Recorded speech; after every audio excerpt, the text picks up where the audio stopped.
No meados do século XVIII, iniciava-se um movimento que tempos depois mudaria nossa forma de viver.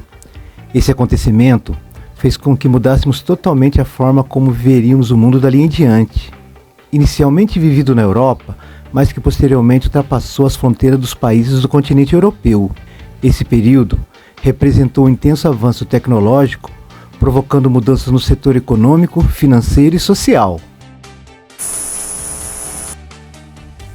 Europa, meados do século XVIII, foi um período de grandes transformações econômicas e sociais com a Revolução Industrial. Antes da Revolução Industrial, a produção de bens era realizada manualmente em pequenas oficinas ou em casa. Com o advento da Revolução Industrial, houve a introdução de máquinas que aumentaram significativamente a produtividade e a eficiência. A máquina a vapor desenvolvida foi uma das inovações mais importantes desse período. Ela permitiu a mecanização de várias indústrias como a metalúrgica e a de transporte. Essa transição trouxe profundas mudanças na sociedade. Surgiram as fábricas, que concentravam um grande número de trabalhadores no mesmo local, e o trabalho assalariado tornou-se a norma. A divisão do trabalho e a produção em massa permitiu a fabricação de produtos em grande escala e a preços mais baixos. Além das mudanças econômicas, a Revolução Industrial também teve impactos sociais significativos. Houve um grande êxodo rural, com muitas pessoas se mudando para as cidades em busca de trabalho nas fábricas. Isso resultou em um crescimento urbano desordenado e em condições de vida muitas vezes precárias para os trabalhadores. Com a Inglaterra crescendo, o processo de industrialização expandiu-se para outros países europeus, ganhando protagonismo na França e na Alemanha. O grande marco da industrialização francesa foi a Revolução, de caráter liberal, levou a burguesia ao poder e deu a ela toda a máquina estatal de subsídio aos seus interesses industrialistas. A industrialização estava apoiada sobre o principal combustível dessa revolução, o carvão. O território francês, em geral, é desprovido de grandes reservas energéticas, o que resultou em uma concentração no principal polo carbonífero do país, no extremo leste da França. A Alemanha, apesar de hoje ser a terceira economia do mundo, se industrializou depois do Reino Unido e da França. Foi somente em 1870 que a Alemanha teve uma arrancada industrial. Esse atraso ocorreu por fatores geopolíticos, visto que até 1871 a Alemanha era dividida. O processo de industrialização alemão foi rápido. No fim do século XIX, a Alemanha já havia ultrapassado o Reino Unido e a França, e junto com os Estados Unidos liderou os avanços para a Segunda Revolução Industrial. Esse crescimento foi rápido, porque com a unificação política territorial em 1871, a Alemanha tornou-se não só um único Estado, como também um único mercado, ou seja, houve também uma unificação econômica. Aos poucos, a população que residia no campo foi migrando para as cidades e formando a mão de obra necessária. Assim, com o trabalho assalariado aumentando, crescia paralelamente o mercado consumidor.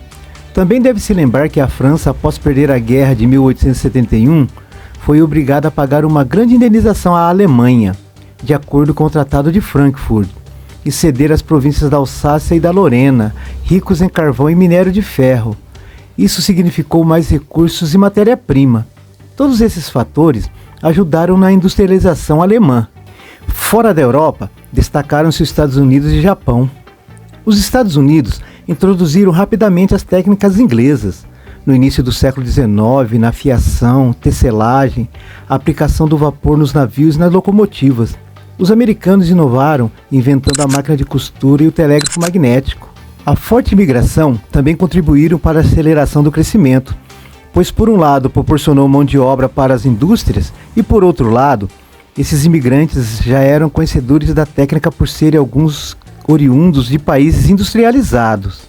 A industrialização no Japão teve início na Revolução Meiji, período em que o Japão passou por diversas mudanças políticas, econômicas, culturais e sociais. A primeira medida adotada pelo Japão na era Meiji foi acabar com o shogunato, com o poder do daimyoso e com a servidão. O shogunato foi oficialmente extinto. As terras passaram para a posse do Estado, que permitiu a propriedade privada dela pelos camponeses, estimulando o aumento de produção agrícola no país. O país realizou uma reforma no sistema de ensino investido em educação e quase zerando o analfabetismo em poucas décadas. O sistema de ensino japonês também criou mão de obra qualificada para suprir a demanda das incipientes fábricas japonesas. Além disso, o Japão abriu o país para o Ocidente e gradativamente passou a adotar hábitos ocidentais. A industrialização na América do Sul é considerada como tardia e de substituição de importação. Tais características estão relacionadas entre si e diretamente ligadas às elites latino-americanas, como a cafeeira no Brasil, e a atual conjuntura existente no período da industrialização. No início do século XX, o mundo vivia um momento de instabilidade pautado pela crise econômica de 1929. A relação econômica entre a América Latina e os outros continentes, como a Europa, era uma relação neocolonial, ou seja, os países da América do Sul exportavam matéria-prima e importavam produtos industrializados. Devido ao período de instabilidade supracitado, houve um declínio das exportações da América Latina, uma vez que a Europa diminuiu suas exportações já que o consumo e a indústria estavam voltados para a guerra. A indústria europeia não estava produzindo os bens que os países latino-americanos costumavam importar do continente. A partir desse momento, a elite da América Latina passou a substituir a importação dos produtos que necessitava pela importação de máquinas industriais que produziam os produtos. A industrialização no Brasil foi tardia, uma vez que teve início um século depois do surgimento das primeiras indústrias na Europa. As primeiras indústrias foram abertas no Brasil durante o século XIX, mas foi somente a partir da década de 1930 que o processo ganhou força. Desde então, a participação do capital privado nacional e internacional e também a ação do Estado tem sido importante para o crescimento desse setor no Brasil, mediante a entrada de montadoras no país. A presença de firmas estrangeiras e do capital internacional foi ampliada a partir do final do século XX, caracterizando o atual estágio da industrialização. A indústria brasileira perdeu muitos postos de ocupação no setor em 10 anos, é o que mostram dados divulgados pelo IBGE, o Instituto Brasileiro de Geografia e Estatística. Mas por que perdemos tantos postos de trabalho? Houve uma desindustrialização? Desde a década de 1990, o Brasil tem sofrido um preocupante processo que se agravou nos últimos anos. A indústria brasileira dá sinais de que algo de errado acontece no setor. 3 gigantes multinacionais saíram do Brasil. A norte-americana Ford deixa o mercado de fabricação de veículos nacionais depois de 100 anos. A alemã Mercedes-Benz fecha a única fábrica de carros de luxo. A japonesa Sony fecha a fábrica de Manaus. Esse movimento mostra que o país passa por um processo de desindustrialização. Além disso, não foi criados estímulos para o aumento da produtividade e do poder da indústria brasileira.